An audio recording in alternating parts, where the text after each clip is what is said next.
जर तुम्ही थ्रिल, रहस्यमय आणि उत्कंठा वाढवणारा चित्रपट पाहायला तयार असाल तर ब्लॅक हा चित्रपट तुमच्यासाठीच आहे. सस्पेन्स आणि नाटकीय वर्णनांनी भरलेला हा चित्रपट तुम्हाला एका श्वासात त्याच्या प्रत्येक क्षणात गुंतवून ठेवेल. त्याच्या कथानकातले गडबडलेले रहस्य आणि अंधारात लपलेली सत्य तुम्हाला चकित करायला निश्चित तयार आहेत. ब्लॅक एक असा चित्रपट आहे जो तुमचं मन आणि विचार उचलून तुमच्या समोर ठेवतो. मूवी खूपच इंटरेस्टिंग आहे आणि त्याचा क्लायमॅक्स तुम्हाला आश्चर्यचकित करून सोडेल. तर व्हिडिओला शेवटपर्यंत नक्की बघा, तेव्हाच तुम्हाला हा मूवी समजून येईल. मूवीची सुरुवात 1964 पासून सुरू होते, जिथे आपल्याला 3 मित्र ललिता, गणेश आणि मनोहर दिसतात. ललिता आणि गणेश एकमेकांवर प्रेम करतात, पण त्यांच्या कुटुंबियांना हे प्रेम मान्य नाही. त्यामुळे दोघं घरातून पळून जातात. मनोहर त्यांना मदत करत असतो. दोघांना एक ठिकाण देऊन सांगत असतो की कुटुंबीय मान्य होतील, काळजी करू नका. पण गणेश सांगतो की ललिता गर्भवती आहे, त्यामुळे कुटुंबीय कधीच मान्य करणार नाहीत. हे ऐकून मनोहर चूप होतो. रस्त्यात त्यांना एक बैलगाडी अडकल्याचं दिसतं, ज्यामध्ये एक मूर्ती ठेवलेली असते आणि ललिता ती मूर्ती अगदी लक्षपूर्वक पाहते. मनोहर त्यांना एक खोली देतो आणि स्वतः मद्यपान करत बसतो. प्रत्यक्षात बाहेरून तो खूप आनंदी दिसत असला तरी मनोहर आतून खूप जळत होता, कारण त्यालाही ललिता आवडत होती. पण ललिताने कधीच त्याला होकार दिला नव्हता. तो इतका मद्यपान करतो की विचार करण्याची आणि समजण्याची क्षमता हरवून बसतो आणि दोघांना मारून टाकण्याचा विचार करतो. तो त्याच्या गाडीमधून एक बंदूक काढतो, पण अचानक घरातले दिवे बंद होतात आणि पुन्हा सुरू होतात. तो बाहेर जातो आणि त्याला रस्ता अंधारलेला दिसतो. तरीही तो त्या अंधारातून जातो, पण त्याला काही सापडत नाही. त्याचवेळी त्याला घरातून गोळी चालण्याचा आवाज येतो. तो परत अंधारातून जातो आणि दोघांच्या खोलीत पाहतो, जिथे त्याला दोघांना गोळी घालून मारलेलं दिसतं. मनोहरने तर बंदूक फक्त बाहेर काढली होती, पण मग हे मारणारा कोण होता? आता गोष्ट 2024 मध्ये शिफ्ट होते. तिथे आपल्याला वसंत आणि आरण्या नावाचा विवाहित जोडप्यांना दाखवलं जातं, जे त्यांच्या मित्रांसोबत क्लबमध्ये जात असतात. पार्टी करण्यासाठी एक दोस्त केटामाइन नावाचं ड्रग घेऊन आला होता, जी नशेसाठी वापरले जाणार होती आणि ज्यामुळे माणूस 7व्या आसमानावर पोहोचतो. वसंत चोरून केटामाइन स्वतःच्या जवळ ठेवतो. सगळं काही मस्त चाललं होतं, पण त्यावेळी वसंतचा एक मुलाशी वाद होतो, कारण त्याने त्याच्या मित्राच्या बायकोला छेडले होते. वातावरण तणावपूर्ण झाल्यानंतर सर्वजण घराकडे निघतात. त्यावेळी तो मुलगा वसंतच्या कारचे काच फोडत म्हणतो की तो वसंतला सोडणार नाही. आरण्या खूपच घाबरते आणि वसंतला सांगते की आपण नवीन घरात काही दिवसांच्या विश्रांतीसाठी जाऊया. वसंत मान्य होतो. न्यूजमध्ये एक बातमी दाखवली जात होती की आज चंद्र पृथ्वीच्या खूप जवळून फिरणार आहे, ज्याला सुपर मून असं म्हणतात. ही एक खूप दुर्मिळ घटना आहे, जे 70 वर्षांनी होणार आहे. यापूर्वी 1964 मध्ये सुपर मून पाहायला मिळाला होता. वसंत आणि आरण्या त्यांच्या घराकडे निघतात आणि घराजवळ असलेल्या चौकात वसंतला एक शिल्प दिसते, जे 1964 मध्ये पाहिलेल्या शिल्पासारखं होतं. वसंतला ते शिल्प काहीतरी ओळखीचं वाटतं. तेव्हा आरण्या म्हणते, तुला डेजावू होतोय का? डेजावू मध्ये असं जाणवतं की जे होत आहे ते आधीच घडलं आहे. त्यांचं घर कोस्टल पॅराडाईज नावाच्या सोसायटीमध्ये होतं, ज्यात आतापर्यंत कोणताही व्यक्ती राहायला आलेला नव्हता. हे पहिले लोक होते जे इथे राहायला आले होते. घराची चावी देण्यासाठी आलेल्या माणसाला आरण्य विचारते की चौकात असलेलं शिल्प कोणाचं आहे. तो माणूस सांगतो की 40-50 वर्षापूर्वी ते शिल्प म्हणजे एक मूर्ती एका फिशिंग विलेजमध्ये नेत होते. ते नेत असताना जोरदार पाऊस पडत होता आणि पावसात गाडीचे टायर अडकले. दुसऱ्या दिवशी ते शिल्प नेण्यासाठी दुसरी गाडी बोलावली गेली, पण ती गाडी तिथेच थांबली. लोकांचं म्हणणं होतं की कदाचित हे शिल्प इथे थांबायला इच्छुक होतं, म्हणून लोकांनी ते इथेच लावून ठेवलं. आता ते लोक थोडं खाणंपिणं घेण्यासाठी बाहेर जातात, तर तिथे त्यांना तो मुलगा भेटतो, ज्याच्याशी वसंताचा वाद झाला होता. तो मुलगा स्वतः वसंतकडे जातो आणि माफी मागतो. वसंत बाहेर जातो आणि बेसबॉल बॅटने त्या मुलाच्या बाईकची हेडलाईट तोडतो आणि म्हणतो, आता हिसाब बराबर झाला. आरण्या प्रथम तर त्याला खूप सुनावते की असं का केलं, पण नंतर म्हणते जे केलं ते बरं केलं. जेव्हा ते लोक सोसायटीला परत येतात तेव्हा गेटवरचा चौकीदार गायब असतो. घरात येताच ते पाहतात की कुणीतरी त्यांना पेंटिंग पाठवले आहे, पण त्यावर कुणाचं नाव आणि पत्ता नसतं. त्यामुळे ते समजू शकत नाही की हे पेंटिंग त्यांना कुणी पाठवलं आहे. ते क्वालिटी टाइम स्पेंड करत असताना घराची बेल वाजते. गेट उघडल्यावर समजतं की वसंतचा दोस्त सुरेश आलाय. दोघंही आश्चर्यचकित होतात की इतक्या रात्री तो कसा काय इथे आला. सुरेश म्हणतो, तूच तर मला कॉल करून बोलवलं होतं. वसंत म्हणतो, मी तर कॉल केला नाही. तर सुरेश सांगतो, माझ्याकडे कॉल हिस्ट्री आहे, पण फोन गाडीमध्येच राहिलाय. थोडी बोलणी करून सुरेश जातो. पण जाताना तो म्हणतो, तुम्ही तुमच्या घराच्या घड्याळचा वेळ सेट करून ठेवा. आता आपण बघतो की खरंच वसंतला सुरेशचा कॉल आला होता. वसंतच्या बॉसचा कॉल येतो. तो बाल्कनीत जातो आणि बोलून परत येतो. अचानक काही अजीब आवाज येतो आणि लाईट बंद होतात. जनरेटर चालायला हवा होता, पण सिक्युरिटी गार्ड तिथे नसतो. त्यामुळे स्वतः ते जनरेटर सुरू करायला जातात. जनरेटर चालू होतो आणि लाईट परत येतात. पण त्याच वेळी आरण्याला असं वाटतं की त्यांना कोणीतरी पाहतंय. ते दोघे पाहायला जातात की ती व्यक्ती कोण आहे, पण तिथे काहीच दिसत नाही. त्याच वेळी 2 स्ट्रीट लाईट आपोआप बंद होतात. गल्लीच्या मध्यभागी काळा अंधार पडतो. आरण्या तेव्हा खिडकीतून बघते आणि पाहते की समोरील घराची लाईट चालू आहे. असं कसं होऊ शकतं? प्रोजेक्ट मॅनेजरने सांगितलं होतं की आपण पहिल्यांदा इथे राहायला आलोय. त्याच वेळी चौकीदाराचा फोन येतो, ज्यात तो सांगतो की त्याचं मूल आजारी आहे आणि तो हॉस्पिटलमध्ये आहे.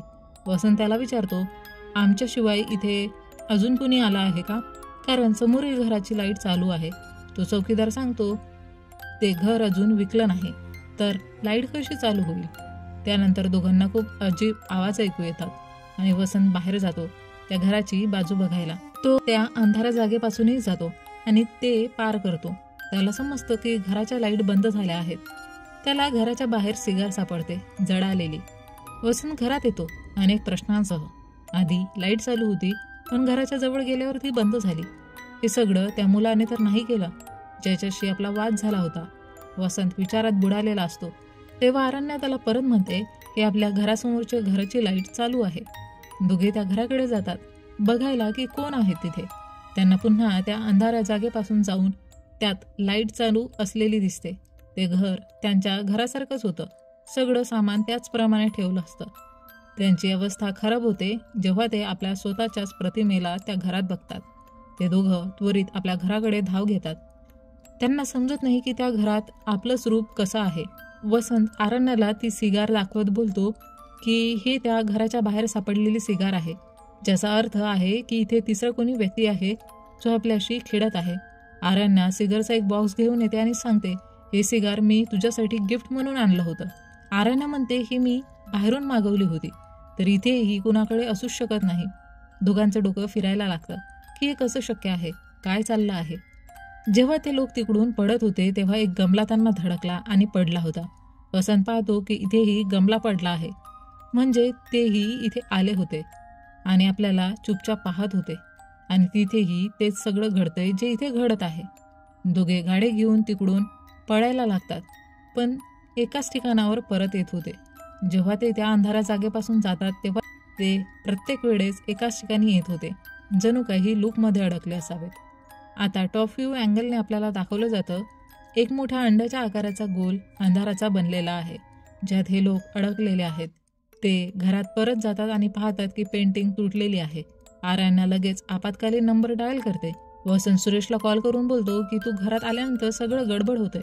सुरेश बोलतो, मी तुमच्या घरात कधी आलो? काही गडबड आहे का? थांबा, मी येतो. वसंतला समजत नाही की सुरेश म्हणतो की तू घरात आलाच नाही, पण तो तर आला होता. वसंत सुरेशला कॉल करण्याआधी तो कसा आला ते पाहतात की मेणबत्तीने पडद्याला आग लागली आहे.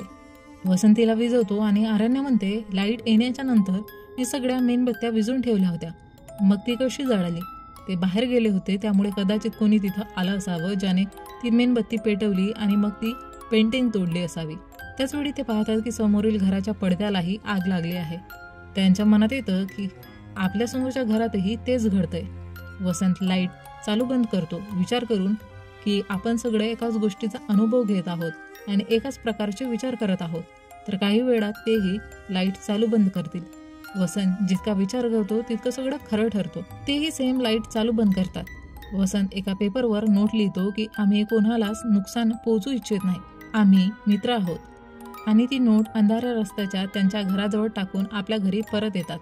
परत आल्यानंतर दोघांना सुद्धा त्यांच्या घरी सेम नोट मिळते, ज्यात तंतोतंत तेच लिहिलं असतं जे वसंतने लिहिलं होतं. वसंत आणखी एक नोट लिहितो, आम्हाला तुमचा नोट मिळाला, आम्ही तुम्हाला नुकसान पोहोचू इच्छित नाही. आणि वसंत विचार करतो की यावेळी तो नोट एकटा टाकायला जाणार. ज्यामुळं जर कोणी तिथून आलं तर अनन्या त्याला पाहू शकेल. तो जात असतो की त्याच वेळी सेम नोट आधीच त्यांच्या दाराच्या खालून कोणीतरी फेकून गेलं असतं. नोटीस करणारी गोष्ट म्हणजे जो नोट आला होता त्यात डिडंटवर कट लागला होता. जितका ते विचार करत होते तितकं सर्व काही निरर्थक ठरत होतं. ते दोघे विचार करत असतात की अचानक वसंतचा हमशकल तिथे येतो. अरण्या बेसबॉल बॅटने त्याला मारू लागते आणि तो तिकडून पडून जातो. नोटीस करणारी गोष्ट म्हणजे वसंत बाहेरून आला होता. त्याच्या चेहऱ्यावर आधीच एक डाग होता. तोच डाग वसंतच्या चेहऱ्यावर देखील दिसतो. वसंतला मोठा राग येतो म्हणून तो बेसबॉल बॅट घेऊन दुसऱ्या घरात जातो त्याच्या हमशकलला मारायला. पण त्याला आधी झगड्याचे आवाज ऐकू येतात. तो पाहतो की त्याच्या हमशकलने अरण्याला मारला आहे. घरातील घड्याळात 1:30 वाजत असतात. वसंत अरण्याला काय व्हायलं ते न सांगताच घरी परत जातो आणि तो पाहतो की घराच्या बाहेर जाताना 2 वाजले होते पण परत येताना 1 वाजला होता. त्याला कळत नाही की आपण वेळेत मागे कसं गेलो. पडदा जो मेणबत्तीने जळाला होता तो सुद्धा ठीक झाला होता आणि पेंटिंग सुद्धा एका दमात दुरुस्त झाली होती. वसंतने जेव्हा त्या घरात पाहिलं होतं तेव्हा ते सगळं 1:30 वाजता घडलं होतं. म्हणून त्याला असं वाटतं की तिथे जे घडलं ते इथेही होईल. तो भांबावतो की त्याच्या हातांनी अरण्याला मारला जाऊ शकतो. म्हणून वसंत केटामाईन आणि मद्य फेकून देतो, विचार करून की कदाचित नशेत मी काही चुकीचं करू शकतो. आता त्या दोघांना दिसतं की त्यांची कार तिकडून जात आहे आणि ते नोटीस करतात की ती गाडी अंधारा जागेतून गेली आणि नंतर गायब झाली. वसंतला थोडं समजायला लागतं की जेव्हा ते गाडीने निघाले होते तेव्हा त्यांनी देखील त्या अंधारा ठिकाणापासून प्रवास केला होता. म्हणजे तिथे काहीतरी गडबड आहे. त्या अंधाराच्या ठिकाणात गेल्यावर कोणतीही गोष्ट परत येत नाही. तर मग आपल्याला गायब का होऊ दिलं नाही? आपण बाहेर कसे आलो? आपण बाहेर आलो आहोत का? जितक्या वेळा आपण घराच्या बाहेर निघालो तितक्या वेळा कन्फ्युजन वाढत गेला. जितक्या वेळा आपण घरी परत आलो तितक्या वेळा वस्तू वेगळ्या ठिकाणी दिसत होत्या. जितक्या वेळा आपण बाहेर गेलो तितक्या वेळा वेगळ्या घरात परत आलो. कदाचित आपल्याला अजूनही आपल्या घरातच आपण आहो की नाही हे समजत नाही. पण जितक्या वेळा आपण त्या अंधाऱ्या ठिकाणाहून गेलो तितक्या वेळा ते आपल्याला दुसऱ्या टाईमलाईनमध्ये पाठवत होतं. अरण्यामध्ये ही अंधारी जागा एक स्विच असेल जी आपल्याला कोणत्याही टाईमलाईनमध्ये पाठवत असेल तर आपल्याला इथे थांबून प्रतीक्षा करायला हवी. कदाचित असं केल्याने आपल्या किंवा कोणत्या मागील टाईमलाईनमध्ये पोहोचण्याचा मार्ग आपल्याला मिळू शकेल. अरण्या पाहते की वसंत तिला सगळं समजावण्याचा प्रयत्न करत होता. त्या डायरीमध्ये आधीच सगळं लिहिलं होतं तंतोतंत. म्हणजे जे संभाषण ते दोघं आता करत होते ते आधीच तिथे घडलेलं होतं. दोघं निर्णय घेतात की पुन्हा अंधारा जागेपासून दुसऱ्या टाईमलाईनमध्ये जायचा. ते पाहतात की घरात दोघंही आहेत आणि हा तोच वेळ आहे जेव्हा वसंतला त्याचा बॉसचा कॉल आला होता. वसंतला त्याच्या बॉसचा कॉल नाही तर त्याचा दोस्त प्रभाचा कॉल आला होता जी अरण्याची बेस्ट फ्रेंड होती. ती पेंटिंग प्रभानेच पाठवली होती. वसंत बोलतो हे सगळं थांबव. जे आपल्या दरम्यान घडलं ते विसरून जा नाहीतर सगळ्यांना कळून जाईल. अरण्याच्या समोर एक मोठं रहस्य उघडतं की वसंत आणि तिच्या बेस्ट फ्रेंड प्रभाचं रिलेशन आहे. वसंत तिला समजावण्याचा प्रयत्न करतो. त्या पार्टीत प्रभा माझ्याजवळ आली होती पण मी तिला दूर केलं. तसं काहीही घडलं नाही पण जे घडलं तेही चुकीचं होतं. पण अरण्या गुस्स्यात येऊन अंधारा जागेपासून निघून जाते. वसंतीच्या मागे जाऊन तिला थांबवण्याचा प्रयत्न करतो पण खूप उशीर होतो. अरण्या आता दुसऱ्या टाईमलाईनमध्ये गेलेली असते आणि वसंत दुसऱ्या टाईमलाईनमध्ये. वसंत अरण्याला शोधण्याचा प्रयत्न करत प्रत्येक वेळेस त्या अंधारा ठिकाणातून जातो पण तिथे अरण्या भेटत नाही. प्रत्येक टाईमलाईनमध्ये वसंत आणि अरण्या दिसतात पण एक टाईमलाईनमध्ये तो पाहतो की अरण्या मेलेली नाही, ती बेहोश झाली होती आणि पाणी मारल्यावर तिला होश येतो. 5-6 टाईमलाईनमध्ये गेलेल्या वसंतला एका टाईमलाईनमध्ये तो त्या वेळेला पाहतो जेव्हा लाईट गेली होती आणि ते दोघे जनरेटर चालवायला गेले होते. अरण्याने त्यावेळी ज्याला पाहिलं होतं तो वसंतच होता. वसंत एका दुसऱ्या टाईमलाईनमध्ये जातो ज्या घरात दोघंही नसतात. वसंत तिथेच थांबतो आणि रागात सगळ्या सामानाची तोडफोड करतो आणि तीच वेळ होती जेव्हा ती पेंटिंग तुटली होती.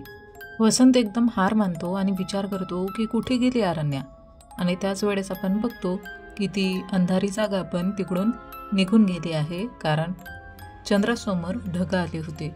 आणि तेवढ्यातच पोलीस तिथे येतात कारण तुम्हाला आठवत असेल की अरण्याने इमर्जन्सी कॉल केला होता. वसंत पोलिसांना बोलतो जिने तुम्हाला कॉल केला होता ती माझी पत्नी आहे आणि ती आता गायब झालेली आहे.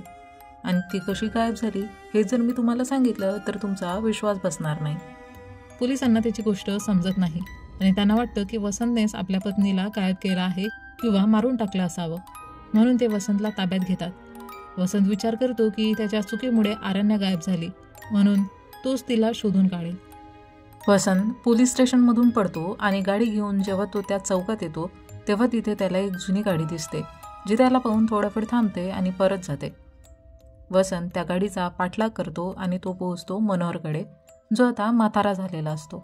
वसंत मनोहरला बोलतो, मला माहिती नाही का असं वाटलं की तुमचा पाठलाग करावा. जसं की मी तुम्हाला खूप आधीपासून ओळखतो, तसं तुम्ही काय करत होता तिथे? तेव्हा मनोहर सांगतो की मला परत ते आवाज ऐकायला आले, जी आवाज मला खूप वर्षाआधी ऐकायला आली होती. आणि इथे मनोहर त्याची सगळी कहाणी सांगतो. मनोहर सांगतो की त्या रात्री माझ्या मनात फक्त एकच विचार चालू होता की मला फक्त त्यांना मारायचं आहे, पण मी त्यांना मारण्याच्या आधी कोणीतरी आधीच त्यांना मारून गेलं होतं. मी त्या खुनाऱ्याचा पाठलाग केला आणि मग मला कळलं की तो खुनारी मीच होतो, म्हणजे माझा हमशकल माझ्यासमोर उभा होता. जेव्हा मी हे कोर्टात सांगितलं तेव्हा सगळे माझ्यावर हसू लागले. मला माझ्या मेंदूचा चेकअप करायला सांगितला, पण मी पागल ठरलो नाही. वसंत विचारतो, पण हे सगळं का घडतंय? मनोहर सांगतो की ब्रिटिश काळामध्ये एक गुप्त सुविधा इथे सुरू होती, जिथे एक संशोधन चालू होतं. लोकांना काहीच माहिती नव्हतं की तिथे कशा प्रकारचं संशोधन सुरू आहे, पण 1941 त्या सुविधेत एक मोठा अपघात झाला आणि त्याचा परिणाम अजूनही चालू आहे. 60 वर्षांपूर्वी जे काही माझ्यासोबत घडलं तेच आता तुझ्यासोबत घडत आहे. क्वांटम फिजिक्समध्ये त्याला सुपरपोजिशनिंग म्हणतात. साध्या भाषेत सांगायचं तर हे पॅरलल रियालिटी आहे, ज्यात आपणच असतो पण आपली व्यक्तिमत्व पूर्णपणे वेगळी असतात. आपल्याला असं वाटतं की एक सरळ रेषेच्या रियालिटीमध्ये भूतकाळ आणि भविष्य चालू आहे, पण आधुनिक शास्त्रानुसार अनेक रियालिटीज देखील अस्तित्वात असतात. सायंटिस्टने पॅरलल रियालिटीला त्याच्या सिद्धांतात छान समजवलं आहे. समजा एक मांजर एका बॉक्समध्ये बंद करून त्याला एक विषारी केक दिला तर काय होईल? कदाचित मांजर जिवंत राहील किंवा केक खाल्ल्यानंतर मरेल. पारंपरिक शास्त्रानुसार आपल्याला एक गोष्ट घडेल असं वाटू शकतं, पण आधुनिक शास्त्रानुसार दोन्ही शक्य आहे. मांजर जिवंत राहू शकतं किंवा मरण्याची शक्यता आहे. आपल्या टाईमलाईनमध्ये आपण एक रियालिटी पाहू शकतो. त्या अंधाऱ्या जागेचं ज्याचं वर्णन तू केलं ती एक पोर्टल आहे, एक प्रकारचा मार्ग आहे. जेव्हा जेव्हा तुम्ही त्या अंधाऱ्या जागेपासून जाता तेव्हा तुम्ही एक नव्या टाईमलाईनमध्ये पोहोचता. अशा प्रकारे विविध टाईमलाईन्स कनेक्ट करणाऱ्या ठिकाणांना आपण वर्म होल म्हणतो. एक वर्म होल 2 किंवा 2पेक्षा जास्त टाईमलाईन किंवा पॅरलल युनिव्हर्सेस कनेक्ट करतात. टाईम एक भ्रम आहे. तुलना करण्यासाठी दुसरी टाईमलाईन अस्तित्वात नाही, म्हणून तुम्हाला तुमच्या सध्याच्या टाईमलाईनमध्ये शिफ्ट होणं कधीच लक्षात येणार नाही. त्यावेळेस तुम्ही ज्या टाईमलाईनमध्ये असाल तीच तुमची रियालिटी बनते. तुझी रियालिटी तुझ्या पत्नीच्या रियालिटीपासून वेगळी झाली आहे. तुझी पत्नी तिच्या रियालिटीमध्ये तुझ्या शोधात येईल आणि त्या रियालिटीमध्ये ती माझ्याकडून ह्या सिद्धांताबद्दल ऐकत असेल. वसंत विचारतो की मी माझ्या पत्नीला कसं शोधू? मनोहर सांगतो, कदाचित सुपरमून हा ट्रिगर पॉईंट असेल. जेव्हा जेव्हा सुपरमून झाला आहे तेव्हा ही घटना घडली आहे. आता चांगली संधी आहे. पुढील 45 मिनिटात ढग पुन्हा त्याला झाकून टाकेल, त्यामुळे तुझ्याकडे फक्त हा वेळ आहे. जर तुला ती रियालिटी मिळाली नाही ज्यात तुझी पत्नी एकटी आहे, तर तुला आहे त्या टाईमलाईनची रियालिटी स्वीकारावी लागेल आणि एका टाईमलाईनमध्ये एकच वसंत जिवंत राहू शकतो. आशा आहे की तुला आता ते समजलं असेल जे मला सांगायचं आहे. वसंत तिथे पोचतो, पण तिथे पोलीस आधीच पोहोचलेले असतात, जे त्याला पकडून घेतात. वसंतला वर्म होल दिसतं, त्यामुळे पोलिसांचा पाठलाग चुकून तो त्यात उडी घेतो आणि एका वेगळ्याच रियालिटीमध्ये पोचतो. पोलीसही त्या वॉर्म होलमध्ये उडी घेतो आणि तोही एका दुसऱ्याच टाईमलाईनमध्ये पोहोचतो, ज्याचा त्याला अंदाजही नव्हता. वसंत बघतो की या रियालिटीमध्ये आरण्या एकटी आहे, तर तो घरात घुसतो, पण तिथे बघतो की वसंत पण तिथे आहे. म्हणून हा वसंत त्या वसंतशी भिडतो. त्याला असं वाटतं की याला मारून तो त्याची जागा घेईल, पण हा प्लॅन काम करत नाही, कारण अरण्यास त्याला मारायला लागते. म्हणून वसंत तिकडून निघून दुसऱ्या रियालिटीमध्ये पोहोचतो, जिथे तो बघतो की अरण्याने त्याला सरप्राईज दिला आहे हे सांगून की ती प्रेग्नेंट आहे आणि ती तो सिगारचा डब्बा त्याला देते, जो तिने त्याच्यासाठीच गिफ्ट आणला होता. या रिॲलिटीमध्ये दोघंही खूप खुश असतात, त्यामुळे वसंत त्यांची खुशी डिस्टर्ब करत नाही आणि एका इतर रिॲलिटीमध्ये जातो. या रिॲलिटीमध्ये ते दोघंही नव्हते, त्यामुळे तो घरात जातो आणि खूप दुःखी होतो, कारण तो बाप झाला होता पण आई गायब झाली होती. आता तो बघतो की बाहेर पोलीस आले आहे आणि त्यांच्यासोबत अरण्या पण आहे. वसंत आनंदित होतो, कारण अखेर त्याला त्याची अरण्या मिळाली होती. दोघे आता आरामात घरी जात असतात. वसंत प्रभाच्या चुकीबद्दल माफी मागतो, तेव्हा अरण्या म्हणते की काही गोष्ट नाही, माफ केलं. अरण्याला हे माहिती नव्हतं की वसंत कोणत्या गोष्टीसाठी माफी मागत आहे. वसंतला शंका येते की तिने इतक्या मोठ्या गोष्टीसाठी इतक्या लवकर माफ कसं केलं. तो विचारतो, हे सांग, रात्री काय काय घडलं होतं. अरण्या सांगते, लाईट गेली होती, त्यानंतर तू जनरेटर सुरू करण्यासाठी गेला होता आणि खूप वेळ परतला नाही, त्यामुळे मी घाबरून पोलिसांना कॉल केला. लाईट गेल्यानंतर मी घरातून बाहेर पडायले होते आणि पोलीस येण्यापूर्वीच मी परत आले. वसंतला आता समजतं की तो अजूनही एका दुसऱ्या रिॲलिटीमध्ये आहे आणि ही अरण्या त्याची अरण्या नाही, तर या रिॲलिटीची अरण्या आहे. वर्म होल आता बंद होऊन गेला होता, त्यामुळं वसंतीला काही समजवण्याचा प्रयत्न करत नाही. त्याऐवजी तू त्या रिॲलिटीचा वसंत बनतो. ते पेट्रोल भरायला थांबतात. वसंत बाथरूममध्ये जातो, तेव्हा तिथे आणखी एक वसंत येतो, जो की दिसण्यात अगदी त्याच्यासारखाच असतो. त्याचा चेहरा, त्यावर असलेले जखमींचे निशाण, सगळं अगदी तसंच. बाथरूममधून एक वसंत बाहेर येतो. आता हा कोणत्या रिॲलिटीचा वसंत आहे? या रिॲलिटीचा, की ज्याचा आपण पाहिला त्याचा, किंवा अजून कोणत्याही रिॲलिटीचा? हे सगळे प्रश्न आपल्या मनात निर्माण करून हा चित्रपट इथेच संपतो.